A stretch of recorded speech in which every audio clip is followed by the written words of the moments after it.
জামুড্ডা এটি শরীয়তপুর জেলার একটি উপজেলা, যার একটি পৌরসভা ও 8টি ইউনিয়ন 34.67 বর্গমাইল জায়গা জুড়ে বিস্তৃত।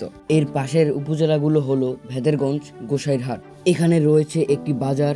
এই গ্রামীণ বাজারটিতে সপ্তাহে 2 দিন হাট বসে, আর ওই 2 দিন বাজারটিতে সর্বোচ্চ মানুষের কোলাহল দেখা যায়।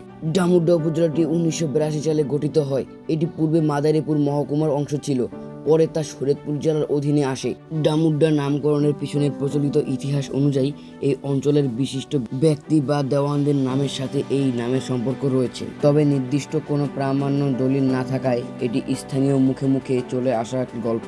এখানকার অর্থনীতি মূলত কৃষির উপর নির্ভরশীল, আর ধান, পাট এখানকার প্রধান ফসল। এছাড়া এখানকার সংস্কৃতিতে বিভিন্ন ধরনের লোকজ উৎসব ও মেলা বেশ জনপ্রিয়। আমরা ডামুড্ডা উপজেলায় বাইক দিয়ে যাচ্ছি, আপনারা বিভিন্নভাবে এই ডামুড্ডা উপজেলা যেতে পারেন। বন্ধুরা, এখন আমরা আছি কাইলারা বাজার। এই বাজারটি অনেক উন্নত। ডামুড্ডা যেতে এই কাইলারা বাজার পড়ে। বন্ধুরা, কাইলারা বাজার মৃৎশিল্পের জন্য শরীয়তপুর জেলায় সুপরিচিত। এখানকার তৈরিকৃত টালি ও বিভিন্ন তৈজসপত্র বিদেশে রপ্তানি হয়। বন্ধুরা, এখন আমরা দেখতে পাচ্ছি একটি নার্সারি। এখানে বিভিন্ন ধরনের ফুল ও ফল গাছ রয়েছে।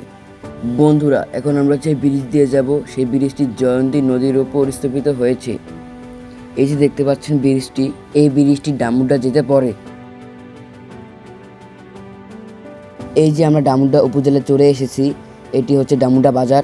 বন্ধুরা, ডামুড্ডা উপজেলার মধ্যে দিয়ে 2টি উল্লেখ্য নদী প্রবাহিত হয়েছে। একটি হলো জয়ন্তী নদী, যা পদ্মা নদীর একটি শাখা এবং এখানকার ব্যবসা বাণিজ্য ও কৃষিকাজে গুরুত্বপূর্ণ ভূমিকা রাখে। দ্বিতীয়টি হলো দামোদর নদী, যা এই উপজেলার পূর্ব পাশ দিয়ে প্রবাহিত হয়েছে এবং যার সাথে উপজেলার নামকরণে চমৎকার একটি ইতিহাস জড়িয়ে আছে। বন্ধুরা, এখন আমি আছি ডামুড্ডার মেইন বাজারে। এখানে বিভিন্ন ধরনের হার্ডওয়্যারের দোকান, প্লাস্টিকের দোকান ও নিত্য প্রয়োজনীয় সকল জিনিসপত্রের দোকান রয়েছে। বন্ধুরা, এখন আমি আছি ডামুড্ডা বাজারে কাপড়পট্টিতে। এখানে জামা কাপড় অনেক কম দামে পাওয়া যায়। আমি এখন এখানকার একটি দোকানে ঢুকবো, দেখি কি কি পাওয়া যায়। এই যে দেখতে পাচ্ছেন, ঢুকে গিয়েছি। ক্যাপ আছে, এখানে বিভিন্ন জার্সি রয়েছে, জুতো রয়েছে। এখানে কিন্তু শাকসবজি ও ফল অনেক কম দামে পাওয়া যায়। বন্ধুরা, আজকে এই ডকুমেন্টারি ভিডিওটা ছিল এই পর্যন্তই। সবাই লাইক, কমেন্ট, শেয়ার ও ফলো করতে ভুলবেন না। দেখা হবে পরের ভিডিওতে। Bye bye.